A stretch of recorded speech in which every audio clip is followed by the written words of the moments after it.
ಎಲ್ಲರಿಗೂ ನಮಸ್ಕಾರ. ಈ ಸಂಚಿಕೆಯಲ್ಲಿ ನಾವು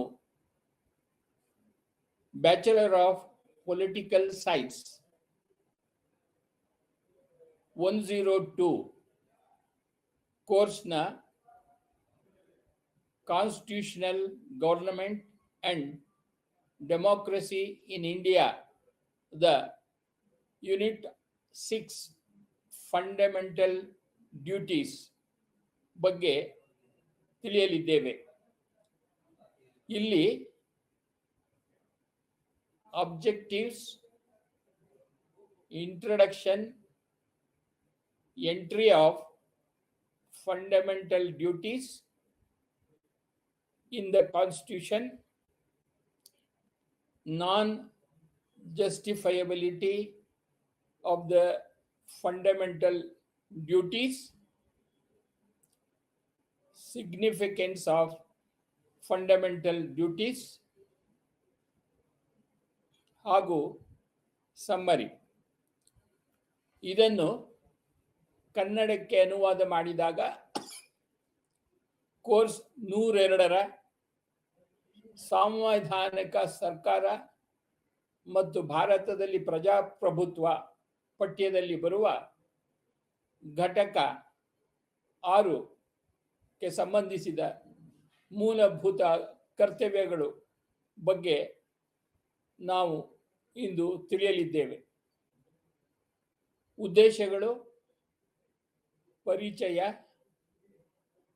ಸಂವಿಧಾನದಲ್ಲಿ ಮೂಲಭೂತ ಕರ್ತವ್ಯಗಳ ಪ್ರವೇಶ, ಮೂಲಭೂತ ಕರ್ತವ್ಯಗಳ ಸಮರ್ಥನೀಯತೆ, ಮೂಲಭೂತ ಕರ್ತವ್ಯಗಳ ಮಹತ್ವ ಹಾಗೂ 6.5ರಲ್ಲಿ ಈ ಸಂಚಿಕೆಯ ಸಾರಾಂಶವನ್ನು ತಿಳಿಯಲಿದ್ದೇವೆ. ಈ ಸಂಚಿಕೆಯ ಉದ್ದೇಶಗಳು ನಾವು ಈ ಕೆಳಗಿನವುಗಳನ್ನು ಕಲಿಯುತ್ತೇವೆ. ಮೂಲಭೂತ ಕರ್ತವ್ಯಗಳ ಸ್ವರೂಪ ಮತ್ತು ಅರ್ಥ, ಸಂವಿಧಾನದಲ್ಲಿ ಮೂಲಭೂತ ಕರ್ತವ್ಯಗಳ ಸೇರ್ಪಡೆ ಮತ್ತು ಮೂಲಭೂತ ಕರ್ತವ್ಯಗಳ ಮಹತ್ವ.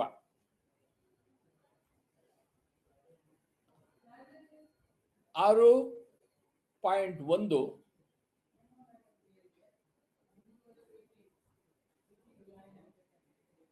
ಇಂಟ್ರೊಡಕ್ಷನ್ ಅಂದರೆ ಪರಿಚಯ.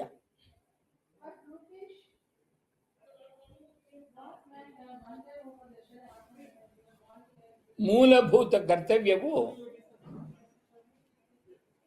ಒಬ್ಬ ವ್ಯಕ್ತಿಗೆ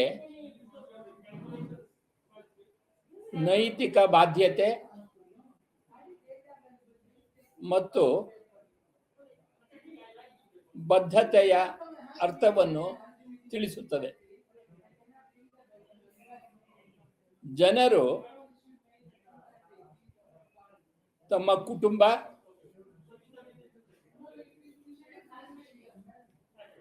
ಕೆಲಸದ ಸ್ಥಳ ಮತ್ತು ಅಂತಿಮವಾಗಿ ಆಧುನಿಕ ಸ್ಥಿತಿಯ ಕಡೆಗೆ ದೈನಂದಿನ ಜೀವನದಲ್ಲಿ ವಿವಿಧ ರೀತಿಯ ಕರ್ತವ್ಯಗಳನ್ನು ನಿರ್ವಹಿಸಬೇಕಾಗುತ್ತದೆ.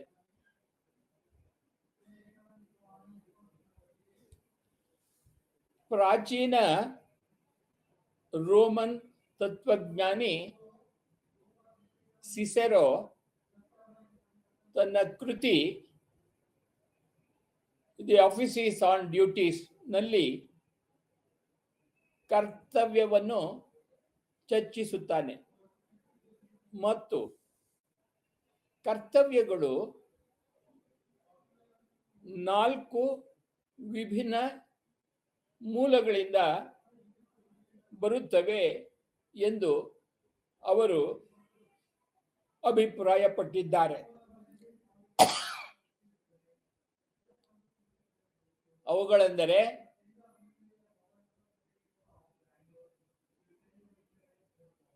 ಬುದ್ಧಿವಂತಿಕೆ, ನ್ಯಾಯ, ಧೈರ್ಯ ಮತ್ತು ಸಂಯಮ.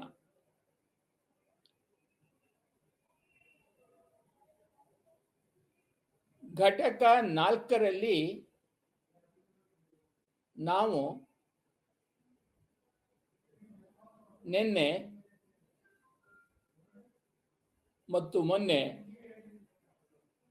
ಮೂಲಭೂತ ಹಕ್ಕುಗಳನ್ನು ಕಲಿತಿದ್ದೇವೆ. ನಾಗರಿಕರು ತಮ್ಮ ಮೂಲಭೂತ ಕರ್ತವ್ಯಗಳನ್ನು ನಿರ್ವಹಿಸಿದಾಗ ಇವುಗಳನ್ನು ಅರಿತುಕೊಳ್ಳಬಹುದು. ಹೀಗಾಗಿ ಮೂಲಭೂತ ಹಕ್ಕುಗಳು ಅಂದರೆ ಫಂಡಮೆಂಟಲ್ ರೈಟ್ಸ್ ಮತ್ತು ಮೂಲಭೂತ ಕರ್ತವ್ಯಗಳು ಅಂದರೆ ಫಂಡಮೆಂಟಲ್ ಡ್ಯೂಟೀಸ್ ಪರಸ್ಪರ ಸಂಬಂಧ ಹೊಂದಿವೆ ಎಂದು ಹೇಳುತ್ತಾರೆ.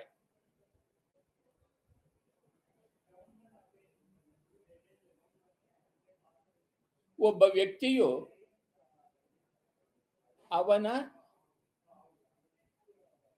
ಅವಳ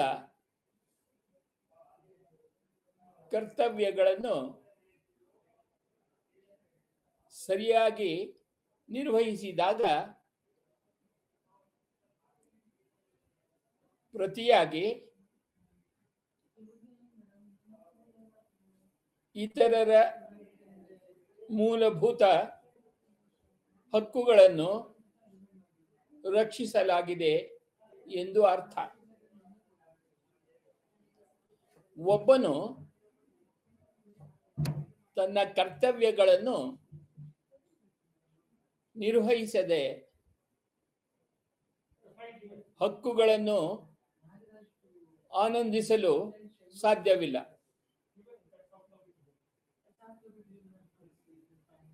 ಒಬ್ಬ ವ್ಯಕ್ತಿಯು ತನ್ನ ಕರ್ತವ್ಯಗಳನ್ನು ಪೂರೈಸಿದರೆ ಅವನು ಅಥವಾ ಅವಳು ಮೂಲಭೂತ ಹಕ್ಕುಗಳನ್ನು ಅಂದರೆ ಫಂಡಮೆಂಟಲ್ ರೈಟ್ಸ್ ಅನ್ನು ಪಡೆಯಲು ನೈತಿಕ ಸ್ಥಾನದಲ್ಲಿರಬೇಕು.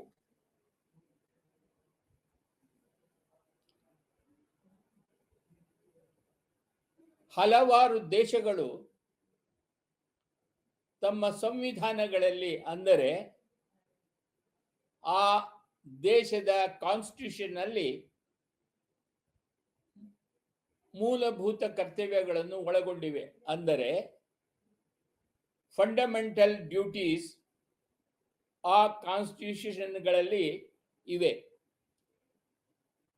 ಅಂತಹ ದೇಶಗಳ ಉದಾಹರಣೆಗಳೆಂದರೆ ಹಿಂದಿನ Soviet Union, People's Republic of China, Bharata, Poland, Albania, Czechoslovakia, Netherlands, Yugoslavia, Democratic Republic of Vietnam,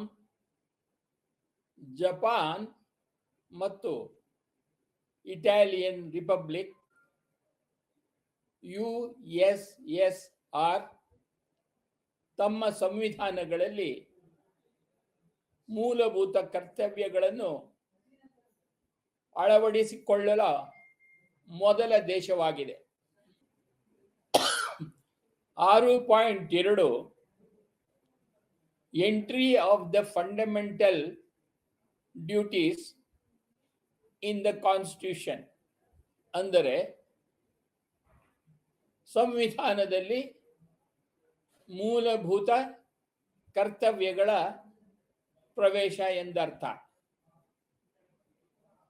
ಆರಂಭದಲ್ಲಿ ಭಾರತೀಯ ಸಂವಿಧಾನವು ಮೂಲಭೂತ ಕರ್ತವ್ಯಗಳ ನಿಬಂಧನೆಗಳನ್ನು ಹೊಂದಿರಲಿಲ್ಲ. ಅಂದರೆ ಫಂಡಮೆಂಟಲ್ ಡ್ಯೂಟೀಸ್ ಪ್ರಾವಿಷನ್ಸ್ ಮೊದಲು ಇರಲಿಲ್ಲ ಎಂದು ಅರ್ಥ. ಆರ್ಟಿಕಲ್ 33ರ ಶಿಸ್ತನ್ನು ಕಾಪಾಡಿಕೊಳ್ಳಲು ಸಶಸ್ತ್ರ ಪಡೆಗಳು ಮತ್ತು ಪೊಲೀಸರಿಗೆ ಕೆಲವು ಮೂಲಭೂತ ಕರ್ತವ್ಯಗಳನ್ನು ಒದಗಿಸುತ್ತದೆ, ಅಂದರೆ ಫಂಡಮೆಂಟಲ್ ಡ್ಯೂಟೀಸ್. ಮತ್ತು ಈ ಮೂಲಭೂತ ಕರ್ತವ್ಯಗಳು ಭಾರತೀಯ ಸಂವಿಧಾನದ ಭಾಗವಾಗಿರದಿದ್ದರೂ ಕರ್ತವ್ಯಗಳನ್ನು ನಿರ್ವಹಿಸಿ ಆದಾಗ್ಯೂ 42ನೇ ಮತ್ತು 86ನೇ ಸಾಂವಿಧಾನಿಕ ತಿದ್ದುಪಡಿಗಳು ಸಂವಿಧಾನದಲ್ಲಿ ಮೂಲಭೂತ ಕರ್ತವ್ಯಗಳನ್ನು ಸೇರಿಸಲು ಒದಗಿಸಿವೆ. 1976ರಲ್ಲಿ 42ನೇ ಸಾಂವಿಧಾನಿಕ ತಿದ್ದುಪಡಿಯು ಮೂಲಭೂತ ಕರ್ತವ್ಯಗಳ, ಅಂದರೆ ಫಂಡಮೆಂಟಲ್ ಡ್ಯೂಟೀಸ್ ಲೇಖನಕ್ಕೆ ಹೊಸ ವಿಭಾಗವಾಗಿದೆ.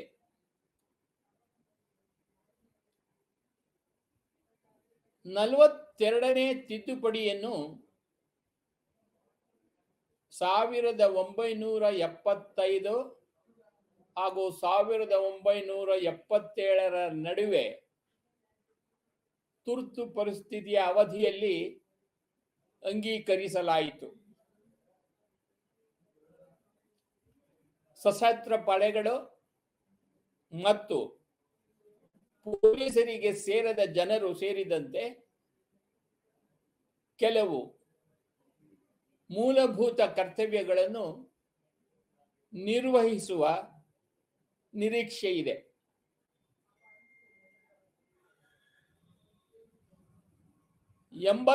ನೇ 2002ರ ಸಾಂವಿಧಾನಿಕ ತಿದ್ದುಪಡಿಯು 6ರಿಂದ 14 ವರ್ಷ ವಯಸ್ಸಿನ ಮಕ್ಕಳಿಗೆ ಶಿಕ್ಷಣವನ್ನು ಒದಗಿಸುವುದು ಪೋಷಕರ ಮೂಲಭೂತ ಕರ್ತವ್ಯವಾಗಿದೆ ಎಂದು ಹೇಳಿತು, ಅಂದರೆ ಫಂಡಮೆಂಟಲ್ ಡ್ಯೂಟಿ. ಈ ತಿದ್ದುಪಡಿಯು ಮಕ್ಕಳ ಶಿಕ್ಷಣವನ್ನು ಮೂಲಭೂತ ಹಕ್ಕನ್ನಾಗಿಸಿದೆ.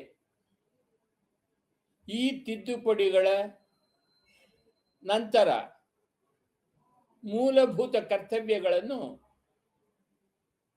ಆರ್ಟಿಕಲ್ 51A ನಲ್ಲಿ ಉಲ್ಲೇಖಿಸಲಾಗಿದೆ.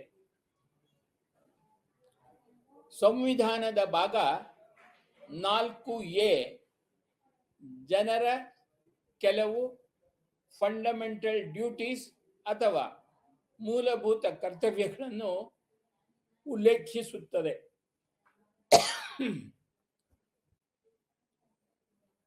ಆರ್ಟಿಕಲ್ 51A ನಲ್ಲಿ ಪ್ರತಿಪಾದಿಸಲಾದ ಮೂಲಭೂತ ಕರ್ತವ್ಯಗಳು ಆರ್ಟಿಕಲ್ 29(1) ನೊಂದಿಗೆ ಹೋಲಿಕೆಯನ್ನು ಹೊಂದಿದೆ.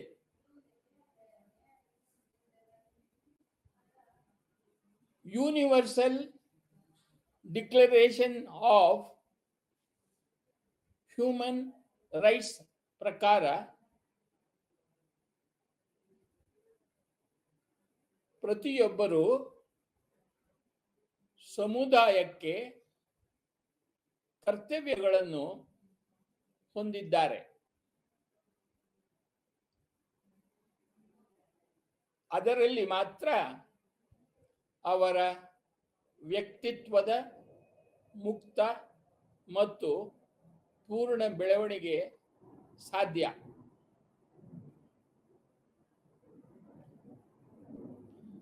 ನಲವತ್ತೆರಡನೇ ಮತ್ತು 86ನೇ ಸಾಂವಿಧಾನಿಕ ತಿದ್ದುಪಡಿಗಳ ಅಂದರೆ ಕಾನ್ಸ್ಟಿಟ್ಯೂಷನಲ್ ಅಮೆಂಡ್ಮೆಂಟ್ಗಳ ಪ್ರಕಾರ ಅದರ ಅಂಗೀಕಾರದ ನಂತರ ಭಾರತದ ನಾಗರಿಕರ 11 ಮೂಲಭೂತ ಕರ್ತವ್ಯಗಳನ್ನು ಈ ಕೆಳಗಿನಂತೆ ಗುರುತು ಮಾಡಿಕೊಂಡಿದ್ದಾರೆ. ಅವುಗಳೆಂದರೆ ಸಂವಿಧಾನವನ್ನು ಪಾಲಿಸುವುದು ಮತ್ತು ಅದರ ಆದರ್ಶಗಳು ಮತ್ತು ಸಂಸ್ಥೆಗಳು, ರಾಷ್ಟ್ರ ಧ್ವಜ ಮತ್ತು ರಾಷ್ಟ್ರಗೀತೆಯನ್ನು ಗೌರವಿಸುವುದು.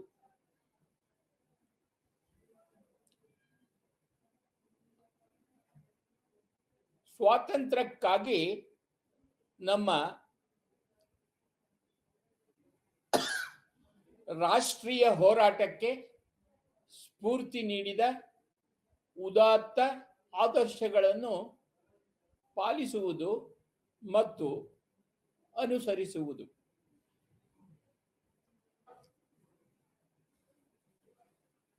ಭಾರತದ ಸಾರ್ವಭೌಮತ್ವ, ಏಕತೆ ಮತ್ತು ಸಮಗ್ರತೆಯನ್ನು ಎತ್ತಿ ಹಿಡಿಯಲು ಮತ್ತು ರಕ್ಷಿಸಲು ಜನರು ಸಿದ್ಧರಾಗಿರಬೇಕು. ದೇಶವನ್ನು ರಕ್ಷಿಸಲು ಮತ್ತು ಹಾಗೆ ಮಾಡಲು ಕರೆದಾಗ ಜನರು ರಾಷ್ಟ್ರೀಯ ಸೇವೆಯನ್ನು ಸಲ್ಲಿಸಲು ಸಿದ್ಧರಾಗಿರಬೇಕು.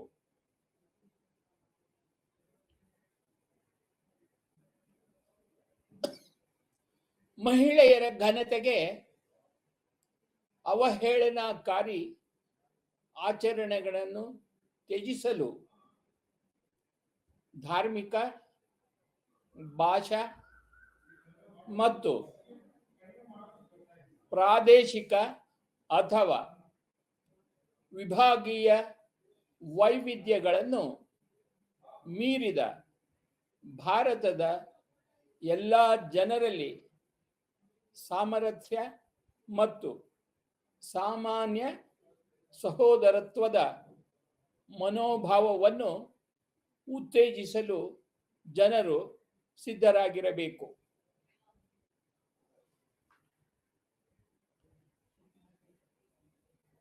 ನಮ್ಮ ಸಂಯೋಜಿತ ಸಂಸ್ಕೃತಿಯ ಶ್ರೀಮಂತ ಪರಂಪರೆಯನ್ನು ಮೌಲ್ಯೀಕರಿಸಲು ಮತ್ತು ಸಂರಕ್ಷಿಸಲು ಜನರು ಸಿದ್ಧರಾಗಿರಬೇಕು. ಕಾಡುಗಳು, ಸರೋವರಗಳು, ನದಿಗಳು ಮತ್ತು ವನ್ಯಜೀವಿಗಳನ್ನು ಒಳಗೊಂಡಂತೆ ನೈಸರ್ಗಿಕ ಪರಿಸರವನ್ನು ಅಂದರೆ ನ್ಯಾಚುರಲ್ ಎನ್ವೈರನ್ಮೆಂಟ್ ರಕ್ಷಿಸಲು ಮತ್ತು ಸುಧಾರಿಸಲು ಮತ್ತು ಜೀವಂತ ಜೀವಿಗಳ ಬಗ್ಗೆ ಸಹಾನುಭೂತಿ ಹೊಂದಲು ಜನರು ಸಿದ್ಧರಾಗಿರಬೇಕೆಂದು ಈ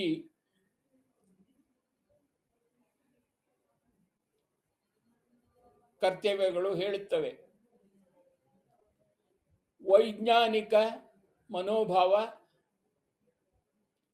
ಮಾನವತಾವಾದ ಮತ್ತು ವಿಚಾರಣೆ ಮತ್ತು ಸುಧಾರಣೆಯ ಮನೋಭಾವವನ್ನು ಎಲ್ಲ ಜನರು ಅಭಿವೃದ್ಧಿಪಡಿಸಬೇಕು ಎಂದು ಕರ್ತವ್ಯವು ಹೇಳುತ್ತದೆ.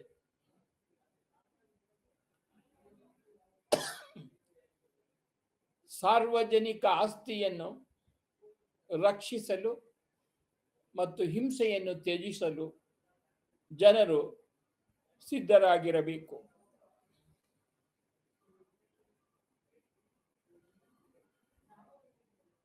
ವೈಯಕ್ತಿಕ ಮತ್ತು ಸಾಮೂಹಿಕ ಚಟುವಟಿಕೆಯ ಎಲ್ಲ ಕ್ಷೇತ್ರಗಳಲ್ಲಿ ಉತ್ಕೃಷ್ಟತೆಯನ್ನು ಸಾಧಿಸಲು ಶ್ರಮಿಸುವುದು. ಇದರಿಂದ ರಾಷ್ಟ್ರವು ನಿರಂತರವಾಗಿ ಉನ್ನತ ಮಟ್ಟದ ಪ್ರಯತ್ನ ಮತ್ತು ಸಾಧನೆಗೆ ಏರುತ್ತದೆ. ಆದುದರಿಂದ ಜನರು ಇಲ್ಲಿ ಶ್ರಮಿಸಲು ಅಗತ್ಯವಾಗಿರುತ್ತದೆ. 6 ರಿಂದ 14 ವರ್ಷ ವಯಸ್ಸಿನೊಳಗಿನ ತನ್ನ ಮಗುವಿಗೆ ಶಿಕ್ಷಣಕ್ಕಾಗಿ ಅವಕಾಶಗಳನ್ನು ಒದಗಿಸಲು ಪೋಷಕರು ಅಥವಾ ಪೋಷಕರಾದ ತಂದೆ ತಾಯಂದಿರು ಇದನ್ನು ಮನಗಟ್ಟಿಕೊಂಡಿರಬೇಕಾಗುತ್ತದೆ. ಈ ಕೆಳಗಿನಂತೆ ಮೂಲಭೂತ ಕರ್ತವ್ಯಗಳು ಪ್ರಮುಖ ಲಕ್ಷಣಗಳನ್ನು ಹೊಂದಿವೆ. ಮೂಲಭೂತ ಕರ್ತವ್ಯಗಳು ನಾಗರಿಕ ಮತ್ತು ನೈತಿಕ ಸ್ವರೂಪದಲ್ಲಿವೆ. ಇದು ಭಾರತೀಯ ಜೀವನ ವಿಧಾನವನ್ನು ವಿಶೇಷವಾಗಿ ಗೌರವಿಸುವ ಮತ್ತು ಒತ್ತು ಹೇಳುವ ಭಾರತೀಯ ಸಂಸ್ಕೃತಿಯನ್ನು ಕಾಪಾಡುವ ಕರ್ತವ್ಯವಾಗಿದೆ. ಈ ನಿಬಂಧನೆಯು ವಿದೇಶಿಯರಿಗೆ ಅನ್ವಯಿಸುವುದಿಲ್ಲ, ಅಂದರೆ ಫಾರಿನರ್ಸ್ಗೆ ಇದು ಅಪ್ಲೈ ಆಗೋದಿಲ್ಲ. ಭಾರತದ ನಾಗರಿಕರು ಮಾತ್ರ ಈ ಸಾಂವಿಧಾನಿಕ ಕರ್ತವ್ಯಗಳನ್ನು ಪಾಲಿಸುತ್ತಾರೆ. ಮೂಲಭೂತ ಹಕ್ಕುಗಳು ಅಂದರೆ ಫಂಡಮೆಂಟಲ್ ರೈಟ್ಸ್ ಮತ್ತು ಮೂಲಭೂತ ಕರ್ತವ್ಯಗಳ ಅಂದರೆ ಫಂಡಮೆಂಟಲ್ ಡ್ಯೂಟೀಸ್ ನಡುವೆ ಸ್ಪಷ್ಟ ವ್ಯತ್ಯಾಸಗಳಿವೆ.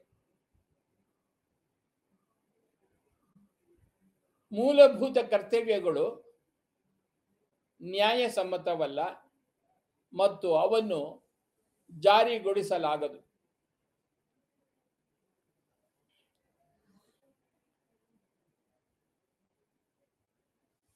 ನಲವತ್ತೆರಡನೇ ಸಾಂವಿಧಾನಿಕ ತಿದ್ದುಪಡಿಯನ್ನು ಸ್ವರಣ್ ಸಿಂಗ್ ಸಮಿತಿಯ ವರದಿಯ ಶಿಫಾರಸುಗಳ ಮೇಲೆ ಮಾಡಲಾಗಿದೆ.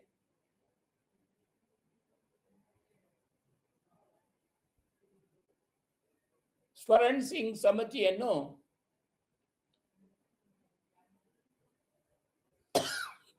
ಇಂದಿರಾ ಗಾಂಧಿ ಸರ್ಕಾರವು 1976ರಲ್ಲಿ ಸ್ಥಾಪಿಸಿತು. ಸ್ವರಣ್ ಸಿಂಗ್ ರವರು ಸಮಿತಿಯ ಅಧ್ಯಕ್ಷರಾಗಿದ್ದರು ಮತ್ತು ಭಾರತೀಯ ನಾಗರಿಕರ ಮೂಲಭೂತ ಕರ್ತವ್ಯಗಳನ್ನು ಅಂದರೆ ಫಂಡಮೆಂಟಲ್ ಡ್ಯೂಟೀಸ್ಗಳನ್ನು ಭಾರತದ ಸಂವಿಧಾನದಲ್ಲಿ ಹೊಸ ಭಾಗವಾಗಿ ಸೇರಿಸಲು ಸಮಿತಿ ಶಿಫಾರಸು ಮಾಡಿತು ಮತ್ತು ಸರ್ಕಾರವು 3 ಜನವರಿ 1977ರಿಂದ ಸಂವಿಧಾನಕ್ಕೆ ಬದಲಾವಣೆಗಳನ್ನು ತಂದಿತು. 42ನೇ ತಿದ್ದುಪಡಿಯ ಮೂಲಕ ಸಮಿತಿಯು ನಾಗರಿಕನ ಕರ್ತವ್ಯಗಳಾಗಿ 8 ಅಂಶಗಳನ್ನು ಸೂಚಿಸಿದೆ. ಆ ಅಂಶಗಳು ಸಂವಿಧಾನದಲ್ಲಿ ಈ ಕೆಳಗಿನಂತೆ ನಮೂದಿಸಿವೆ.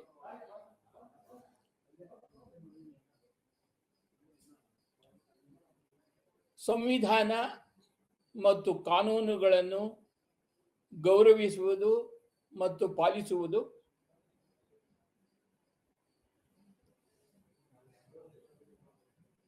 ರಾಷ್ಟ್ರದ ಸಾರ್ವಭೌಮತ್ವವನ್ನು ಎತ್ತಿ ಹಿಡಿಯುವುದು ಮತ್ತು ಅದರ ಏಕತೆ ಮತ್ತು ಸಮಗ್ರತೆಯನ್ನು ಉಳಿಸಿಕೊಳ್ಳುವ ಮತ್ತು ಬಲಪಡಿಸುವ ರೀತಿಯಲ್ಲಿ ಕಾರ್ಯನಿರ್ವಹಿಸುವುದು.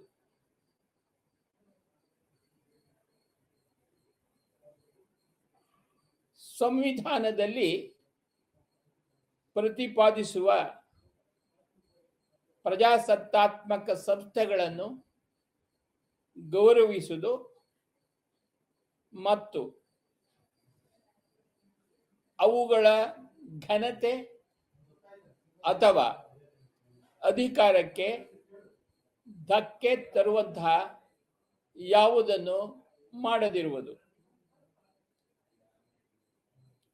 ದೇಶವನ್ನು ರಕ್ಷಿಸಲು ಮತ್ತು ಮಿಲಿಟರಿ ಸೇವೆ ಸೇರಿದಂತೆ ರಾಷ್ಟ್ರೀಯ ಸೇವೆಯನ್ನು ಸಲ್ಲಿಸಲು ಕರೆ ಮಾಡಿದಾಗ ಜನರು ಅದನ್ನು ಪಾಲಿಸಬೇಕಾಗುತ್ತದೆ.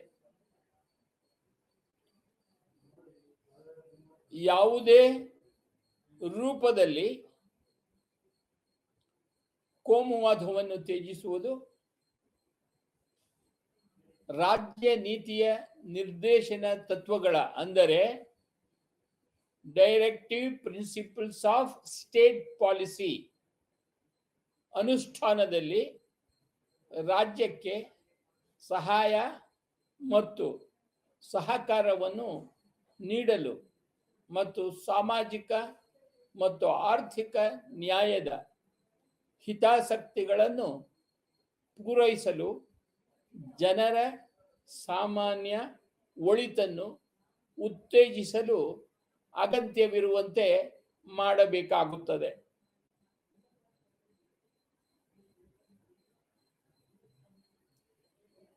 ಹಿಂಸೆಯನ್ನು ತ್ಯಜಿಸಲು, ಸಾರ್ವಜನಿಕ ಆಸ್ತಿಯನ್ನು ರಕ್ಷಿಸಲು ಮತ್ತು ಅಂತಹ ಆಸ್ತಿಗೆ ಹಾನಿ ಅಥವಾ ನಾಶವನ್ನು ಉಂಟು ಮಾಡುವ ಯಾವುದನ್ನು ಮಾಡಬಾರದು. ಕಾನೂನಿನ ಪ್ರಕಾರ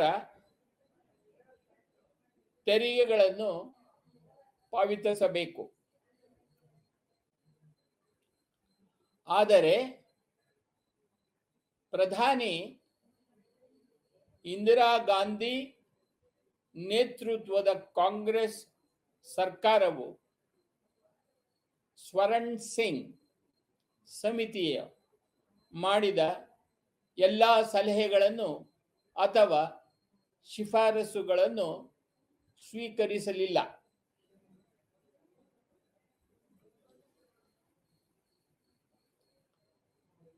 ಆರು ಪಾಯಿಂಟ್ 3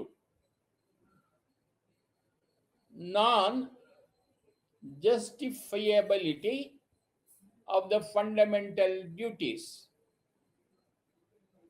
ಮೂಲಭೂತ ಕರ್ತವ್ಯಗಳ ಸಮರ್ಥನೀಯತೆ. ಮೂಲಭೂತ ಕರ್ತವ್ಯಗಳು ಅಂದರೆ ಫಂಡಮೆಂಟಲ್ ಡ್ಯೂಟೀಸ್ ಜಾರಿಗೊಳಿಸಲಾಗದವು ಮತ್ತು ನ್ಯಾಯಸಮ್ಮತವಲ್ಲದವು. ಸಂವಿಧಾನದಲ್ಲಿ ಈ ಕರ್ತವ್ಯಗಳ ನೇರ ಜಾರಿ ಇಲ್ಲ. ಮೂಲಭೂತ ಕರ್ತವ್ಯದ ಉಲ್ಲಂಘನೆಗಾಗಿ ನ್ಯಾಯಾಲಯದಿಂದ ಯಾವುದೇ ನಾಗರಿಕನನ್ನು ಶಿಕ್ಷಿಸಲಾಗುವುದಿಲ್ಲ. ಮೂಲಭೂತ ಕರ್ತವ್ಯಗಳು ಭಾಗ 4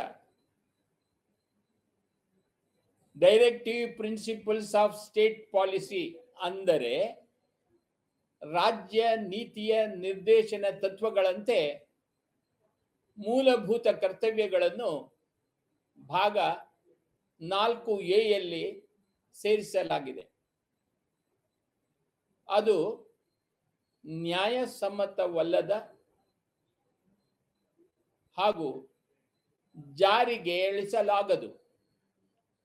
ಈ ಉದಾಹರಣೆಗಳನ್ನು ಯುಗೋಸ್ಲಾವಿಯಾ, USSR ಮತ್ತು ಆಲ್ಬೇನಿಯಾದಲ್ಲೂ ಸೇರಿಸಲಾಗಿದೆ. ಭಾರತಕ್ಕಿಂತ ಭಿನ್ನವಾಗಿ ಈ ದೇಶಗಳ ಸಂವಿಧಾನಗಳು ಕರ್ತವ್ಯಗಳನ್ನು ಕಾನೂನುಬದ್ಧವಾಗಿ ಜಾರಿಗೊಳಿಸಿದವು. ಸ್ವರಣ್ ಸಿಂಗ್ ಸಮಿತಿಯು ವರದಿಯ ಶಿಫಾರಸುಗಳ ಮೇರೆಗೆ ಭಾರತೀಯ ಸಂವಿಧಾನದಲ್ಲಿ ಮೂಲಭೂತ ಕರ್ತವ್ಯಗಳನ್ನು ಸೇರಿಸಲಾಗಿದೆ. VKRV ರಾವ್ ಮತ್ತು ಸಿಂಗ್ 1976 ಸ್ವರಣ್ ಸಿಂಗ್ ಸಮಿತಿಯ ವರದಿಯ ಶಿಫಾರಸುಗಳನ್ನು ಟೀಕಿಸಿದರು. ಅವುಗಳ ಉಲ್ಲಂಘನೆಗಾಗಿ ಯಾವುದೇ ಕಾನೂನು ಕ್ರಮವಿಲ್ಲದಿದ್ದರೆ ಮೂಲಭೂತ ಕರ್ತವ್ಯಗಳನ್ನು ಅನುಸರಿಸಲಾಗುವುದಿಲ್ಲ ಎಂದು ಹೇಳಿದರು. ಜನರಿಗೆ ಧೈರ್ಯ ಮತ್ತು ಕರ್ತವ್ಯಗಳನ್ನು ಪಾಲಿಸುವ ಇಚ್ಛೆ ಇರುವುದಿಲ್ಲ ಎಂದು ಅವರು ವಾದಿಸಿದರು. ಆದ್ದರಿಂದ ಕರ್ತವ್ಯಗಳು ಬದ್ಧವಾಗಿಲ್ಲದಿದ್ದರೆ ಸರಿಯಾಗಿ ಜನರಿಂದ ಪಾಲಿಸಲಾಗುವುದಿಲ್ಲ ಎಂದು ಹೇಳಿದರು. ಹಕ್ಕುಗಳಿಗೆ ನೈತಿಕ ಆಧಾರವಿಲ್ಲ. ಜಾರಿಗೊಳಿಸಬಹುದಾದ ಕರ್ತವ್ಯಗಳೊಂದಿಗೆ ಅವುಗಳನ್ನು ಸರಿಯಾಗಿ ಆನಂದಿಸಬಹುದು. ಮೂಲಭೂತ ಕರ್ತವ್ಯಗಳನ್ನು ಅಂದರೆ ಫಂಡಮೆಂಟಲ್ ಡ್ಯೂಟೀಸ್ ಅನ್ನು ಪಾಲಿಸುವ ಅಗತ್ಯತೆಯ ಮೇಲೆ ಭಾರತದ ಸರ್ವೋಚ್ಚ ನ್ಯಾಯಾಲಯವು ಅಂದರೆ ಸುಪ್ರೀಂ ಕೋರ್ಟ್ 1998ರಲ್ಲಿ ಭಾರತ ಸರ್ಕಾರಕ್ಕೆ ದೇಶದ ನಾಗರಿಕರಿಗೆ ಮೂಲಭೂತ ಕರ್ತವ್ಯಗಳನ್ನು ಕಲಿಸುವ ಯೋಜನೆಯ ಬಗ್ಗೆ ವಿಚಾರಿಸಿ ನೋಟಿಸ್ ನೀಡಿತು.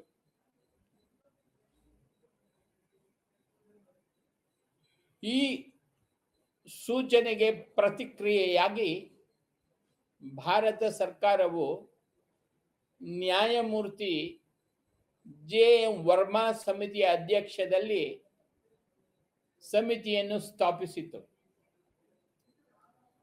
ಇದನ್ನು ನಾಗರಿಕರ ಮೂಲಭೂತ ಕರ್ತವ್ಯಗಳ ವರ್ಮಾ ಸಮಿತಿ ಎಂದು ಕರೆಯಲಾಗುತ್ತದೆ. ಇದು 1909ರಲ್ಲಿ ಮಾಡಲಾಯಿತು.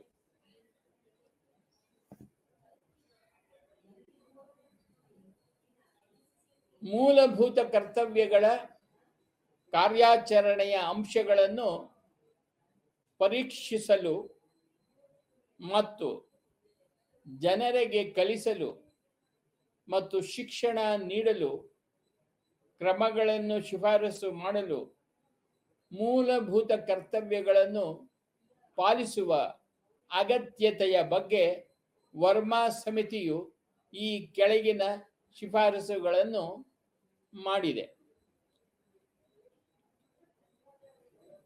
ಮೂಲಭೂತ ಕರ್ತವ್ಯಗಳು ಸಾರ್ವಜನಿಕ ಜೀವನದಲ್ಲಿ ನಾಗರಿಕರ ಗುಣಮಟ್ಟವನ್ನು ಹೆಚ್ಚಿಸುತ್ತವೆ. ಆದ್ದರಿಂದ ಪ್ರತಿಯೊಬ್ಬ ವ್ಯಕ್ತಿಯು ಈ ಕರ್ತವ್ಯಗಳನ್ನು ಪಾಲಿಸಬೇಕು ಮತ್ತು ಉತ್ತೇಜಿಸಬೇಕು. ಎರಡನೆಯದು, ಸಾರ್ವಜನಿಕ ಕಚೇರಿ ಹೊಂದಿರುವವರು ಸ್ವಾರ್ಥ ಅಥವಾ ಸ್ವಜನ ಪಕ್ಷಪಾತದಿಂದ ದೂರವಿರಬೇಕು. ವೈಯಕ್ತಿಕ ಹಿತಾಸಕ್ತಿಗಳಿಗಿಂತ ಸಾರ್ವಜನಿಕ ಹಿತಾಸಕ್ತಿಗಳನ್ನು ಪೂರೈಸುವುದು ಅವರ ಪ್ರಮುಖ ಆದ್ಯತೆಯಾಗಿರಬೇಕು ಎಂದು ಹೇಳುತ್ತಾರೆ. ಸಾರ್ವಜನಿಕ ಕಚೇರಿಯು ಕಾರ್ಯನಿರ್ವಹಣೆಯಲ್ಲಿ ಸಮಗ್ರತೆ ಮುಖ್ಯ ತತ್ವವಾಗಿರಬೇಕು. ಸಾರ್ವಜನಿಕ ಕಚೇರಿಯನ್ನು ಹೊಂದಿರುವವರು ಸಾರ್ವಜನಿಕರಿಗೆ ತಮ್ಮ ನಿರ್ಧಾರಗಳು ಮತ್ತು ಕ್ರಿಯೆಗಳಿಗೆ ಜವಾಬ್ದಾರರಾಗಿರಬೇಕು. ಅವರು ತೆಗೆದುಕೊಂಡ ಎಲ್ಲ ನಿರ್ಧಾರಗಳು ಮತ್ತು ಕ್ರಮಗಳ ಬಗ್ಗೆ ಅವರು ಸಾಧ್ಯವಾದಷ್ಟು ಮುಕ್ತವಾಗಿರಬೇಕು.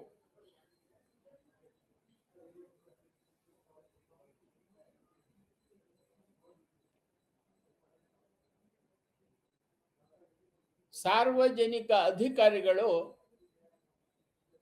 ಕಚೇರಿಯಲ್ಲಿದ್ದಾಗ ಪ್ರಾಮಾಣಿಕತೆಯನ್ನು ಕಾಪಾಡಿಕೊಳ್ಳಬೇಕು.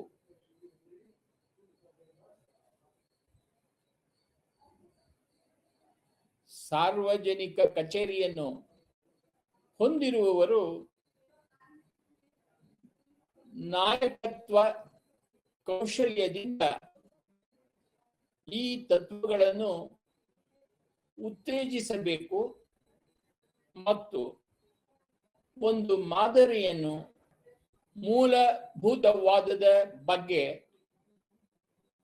ಭಾರತದ ಜನರಲ್ಲಿ ಅರಿವನ್ನು ಹೆಚ್ಚಿಸಲು ವರ್ಮಾ ಸಮಿತಿಯು ಅಸ್ತಿತ್ವದಲ್ಲಿರುವ ಕೆಲವು ಕಾರ್ಯಗಳನ್ನು ಗುರುತಿಸಿದೆ.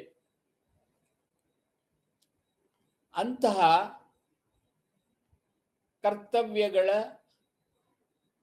ಸರಿಯಾದ ಅನುಷ್ಠಾನವನ್ನು ಸಾಧಿಸಬಹುದು. ಇವುಗಳನ್ನು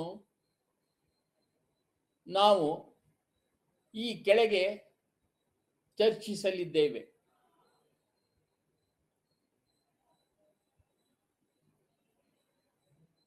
ಜನರ ಪ್ರಾತಿನಿಧ್ಯ ಕಾಯಿದೆ 1951 ಈ ಕಾಯಿದೆಯ ಪ್ರಕಾರ ಭಾರತೀಯ ಸಂಸತ್ತು ಅಥವಾ ರಾಜ್ಯ ಶಾಸಕಾಂಗಗಳ ಯಾವುದೇ ಸದಸ್ಯರು ಭ್ರಷ್ಟ ಚಟುವಟಿಕೆಗಳಲ್ಲಿ ಭಾಗಿಯಾಗಿರುವುದು ಕಂಡು ಬಂದಲ್ಲಿ ಅವರ ಸದಸ್ಯತ್ವವನ್ನು ತಿರಸ್ಕರಿಸಬಹುದು ಎಂದು.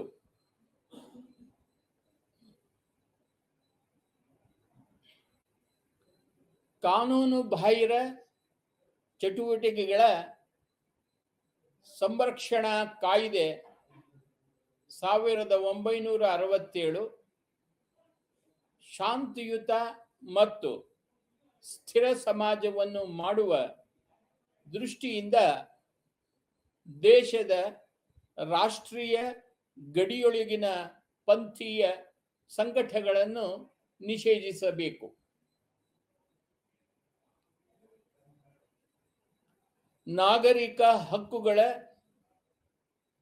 ಸಂರಕ್ಷಣಾ ಕಾಯ್ದೆ 1955 ಅಸ್ಪೃಶ್ಯತೆಯನ್ನು ಬೋಧಿಸುವ ಮತ್ತು ಆಚರಿಸುವ ಅಪರಾಧಿಗಳನ್ನು ಕಾಯಿದೆಗೆ ಅನುಗುಣವಾಗಿ ಶಿಕ್ಷಿಸಬೇಕು.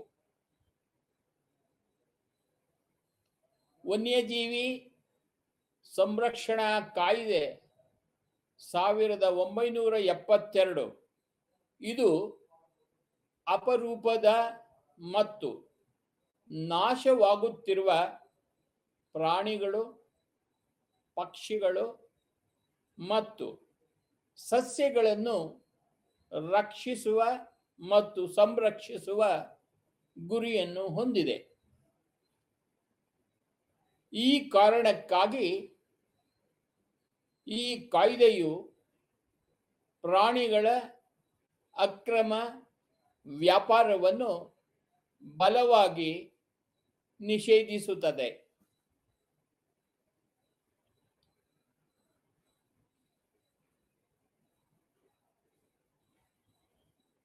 ರಾಷ್ಟ್ರೀಯ ಗೌರವಕ್ಕೆ ಅವಮಾನಗಳ ತಡೆ ಕಾಯ್ದೆ 1971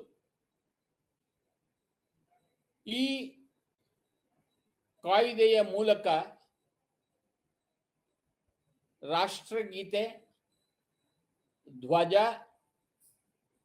ದೇಶದ ಸಂವಿಧಾನದ ಅವಮಾನ ಮತ್ತು ಅಗೌರವಗಳನ್ನು ದೃಢವಾಗಿ ನಿಷೇಧಿಸಲಾಗಿದೆ.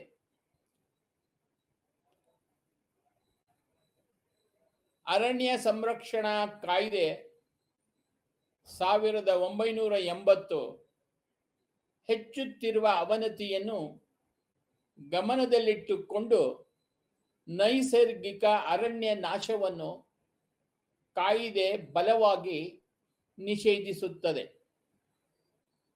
ಇದು ಇತರ ಮಾನವ ಚಟುವಟಿಕೆಗಳಿಗೆ ಅರಣ್ಯವನ್ನು ಬಳಸುವುದನ್ನು ಸಹ ನಿಷೇಧಿಸುತ್ತದೆ.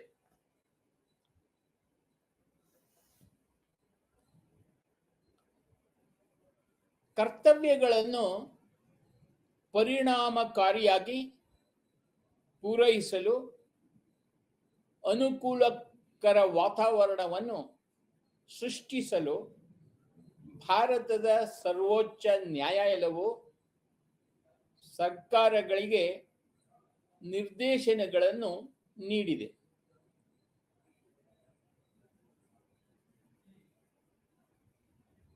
ಈ ನಿಟ್ಟಿನಲ್ಲಿ ಸುಪ್ರೀಂ ಕೋರ್ಟ್ ಸಂವಿಧಾನದ ಕಾರ್ಯನಿರ್ವಹಣೆಯನ್ನು ಪರಿಶೀಲಿಸಲು ರಾಷ್ಟ್ರೀಯ ಆಯೋಗ 2000 ಮತ್ತು ವರ್ಮಾ ಸಮಿತಿ 1999 ಶಿಫಾರಸುಗಳನ್ನು ಜಾರಿಗೆ ತರಲು ಆಗಸ್ಟ್ 2003 ಕೇಂದ್ರ ಸರ್ಕಾರಕ್ಕೆ ನಿರ್ದೇಶನ ನೀಡಿತು. ಎಕನಾಮಿಕ್ ಅಂಡ್ ಪೊಲಿಟಿಕಲ್ ವೀಕ್ಲಿ 2003 ಪ್ರಕಟವಾದ ಲೇಖನವೊಂದರಲ್ಲಿ ನ್ಯಾಯಮೂರ್ತಿ ವರ್ಮಾ ಸಮಿತಿಯ ವರದಿಯ ಶಿಫಾರಸುಗಳನ್ನು ಅನುಪಮಾ ರಾವ್ ಟೀಕಿಸಿದ್ದಾರೆ.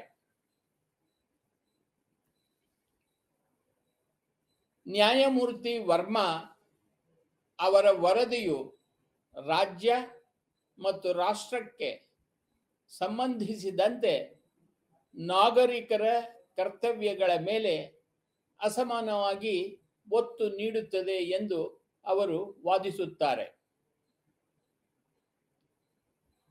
ಕರ್ತವ್ಯಗಳಿಗೆ ಅಂತಹ ಒತ್ತು ನೀಡುವುದು ನಾಗರಿಕರನ್ನು ಸಮಾನವಾಗಿ ದುರ್ಬಲಗೊಳಿಸುತ್ತದೆ ಮತ್ತು ಕರ್ತವ್ಯವು ಪೌರತ್ವಕ್ಕೆ ಪೂರ್ವಾಪೇಕ್ಷಿತವಾಗಿದೆ ಎಂದು ಹೇಳುತ್ತಾರೆ.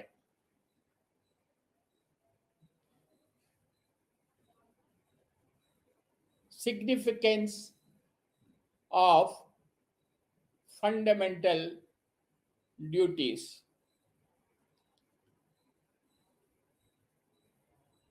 ಅಂದರೆ ಮೂಲಭೂತ ಕರ್ತವ್ಯಗಳ ಮಹತ್ವ.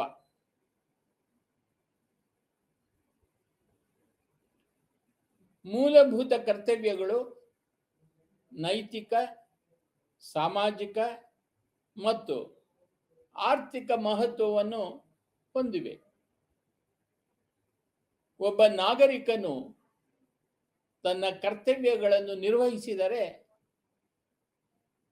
ಅವನ ಅಥವಾ ಅವಳ ಹಕ್ಕುಗಳ ಮೇಲೆ ನೈತಿಕ ಹಕ್ಕುಗಳನ್ನು ಹೊಂದಿರುತ್ತಾನೆ.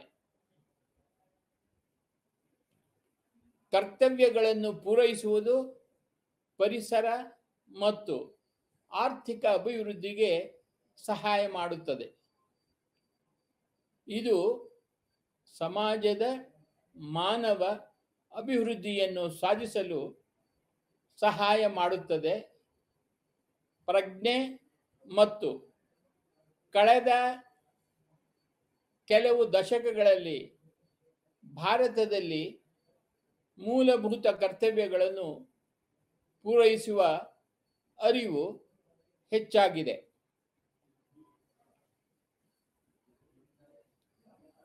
ನ್ಯಾಯಾಲಯ ಮತ್ತು ನಾಗರಿಕ ಸಮಾಜ ಸಂಸ್ಥೆಗಳು, ರಾಜಕೀಯ ಪಕ್ಷಗಳು ಮತ್ತು ಸರ್ಕಾರಗಳು ಸಮಾಜದ ಸರ್ವಾಂಗೀಣ ಅಭಿವೃದ್ಧಿಗೆ ಮೂಲಭೂತ ಕರ್ತವ್ಯಗಳ ಅಂದರೆ ಫಂಡಮೆಂಟಲ್ ಡ್ಯೂಟೀಸ್ಗಳ ಮಹತ್ವವನ್ನು ಒತ್ತಿ ಹೇಳಿವೆ.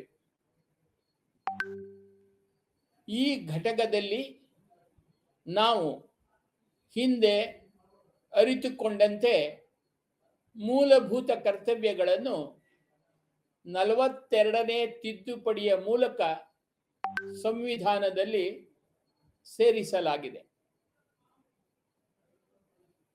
ತುರ್ತು ಪರಿಸ್ಥಿತಿಯ ಸಂದರ್ಭದಲ್ಲಿ ಇಂದಿರಾ ಗಾಂಧಿ ಸರ್ಕಾರ ಜಾರಿಗೆ ತಂದಿತ್ತು. ಇಂದಿರಾ ಗಾಂಧಿಯವರ ಎದುರಾಳಿಯಿಂದ ರಚನೆಯಾದ ಮೊರಾರ್ಜಿ ದೇಸಾಯಿ ಸರ್ಕಾರವು ಮೂಲಭೂತ ಕರ್ತವ್ಯಗಳ ಬಗ್ಗೆ ನಿಬಂಧನೆಗಳನ್ನು ಬದಲಾಯಿಸಲಿಲ್ಲ. ಇದು ರಾಜಕೀಯ ಪಕ್ಷಗಳಾದ್ಯಂತ ಮೂಲಭೂತ ಕರ್ತವ್ಯಗಳಿಗೆ ನೀಡಿದ ಪ್ರಾಮುಖ್ಯತೆಯನ್ನು ಸೂಚಿಸುತ್ತದೆ. ಮೂಲಭೂತ ಕರ್ತವ್ಯಗಳ ಮಹತ್ವವನ್ನು ಅಂಗೀಕರಿಸಿದ ಸುಪ್ರೀಂ ಕೋರ್ಟ್ ಇದನ್ನು ನಿಯಂತ್ರಿಸುವ ಉದ್ದೇಶವಿದೆ ಎಂದು ಹೇಳಿದೆ. ನಡವಳಿಕೆ ಮತ್ತು ಉತ್ಕೃಷ್ಟತೆಯ ಕಡೆಗೆ ಶ್ರಮಿಸಲು ಸಹ ನಾಗರಿಕರನ್ನು ಪ್ರೇರೇಪಿಸುವುದು. ಉದಾಹರಣೆಗೆ, ಕೆಲವು ಪಟ್ಟಭದ್ರ ಹಿತಾಸಕ್ತಿಗಳು ಮನ್ಸೂರಿ ಡೆಹ್ರಾಡೂನ್ ಬೆಲ್ಟ್ನಲ್ಲಿ, ಅಂದರೆ ಉತ್ತರಾಖಂಡ ರಾಜ್ಯ ರಚನೆಯಾಗುವ ಮೊದಲು ಉತ್ತರ ಪ್ರದೇಶದ ಭಾಗವಾಗಿತ್ತು. ಜೈವಿಕ ವೈವಿಧ್ಯತೆ ಮತ್ತು ಪರಿಸರಕ್ಕೆ ಹಾನಿ ಮಾಡುತ್ತಿವೆ. ಅವರು ಪರಿಸರ ಮತ್ತು ಜೀವ ವೈವಿಧ್ಯತೆಯನ್ನು ರಕ್ಷಿಸುವ ಮೂಲಭೂತ ಕರ್ತವ್ಯವನ್ನು ಉಲ್ಲಂಘಿಸುತ್ತಿದ್ದರು. ಇದಕ್ಕೆ ಸಂಬಂಧಿಸಿದಂತೆ ಗ್ರಾಮೀಣ ವ್ಯಾಜ್ಯ ಮತ್ತು ಹಕ್ಕು ಕೇಂದ್ರದ ವಿರುದ್ಧ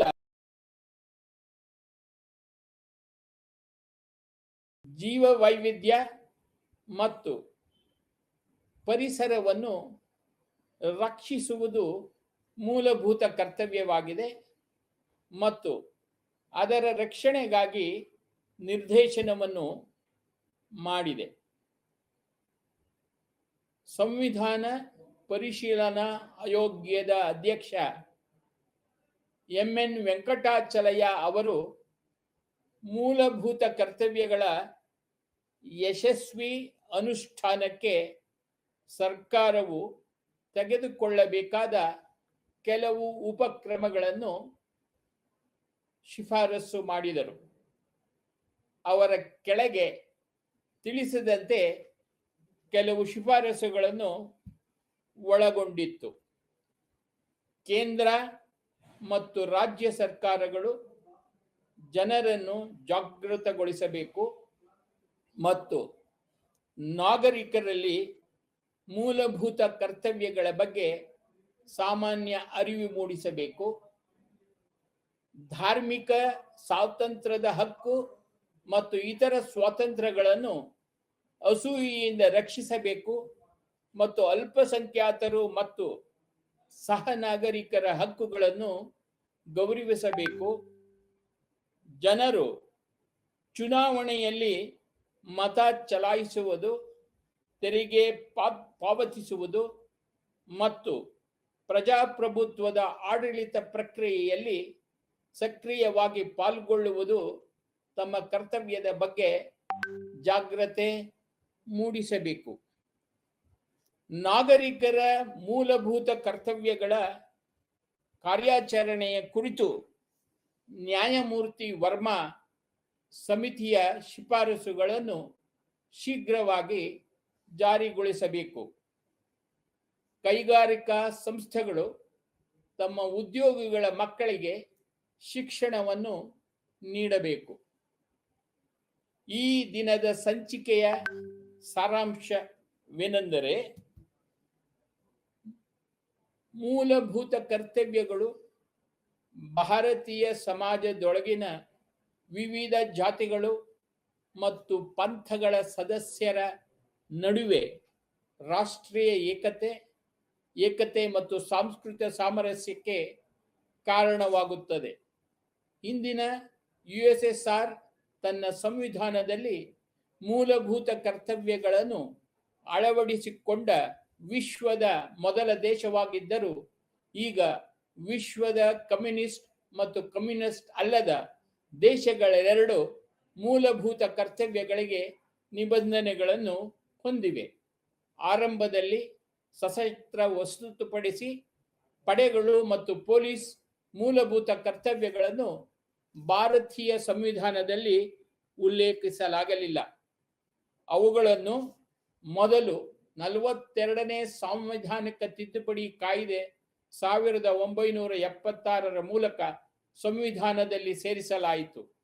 ಸ್ವರಣ್ ಸಿಂಗ್ ಸಮಿತಿಯ ಶಿಫಾರಸುಗಳನ್ನು ಅನುಸರಿಸಿ ಇವುಗಳನ್ನು ಪರೀಕ್ಷಿಸಲಾಯಿತು. ನಂತರ 86ನೇ ಸಾಂವಿಧಾನಿಕ ತಿದ್ದುಪಡಿಯ ಮಕ್ಕಳಿಗೆ ಶಿಕ್ಷಣವನ್ನು ನೀಡಲು ಒದಗಿಸಿತು.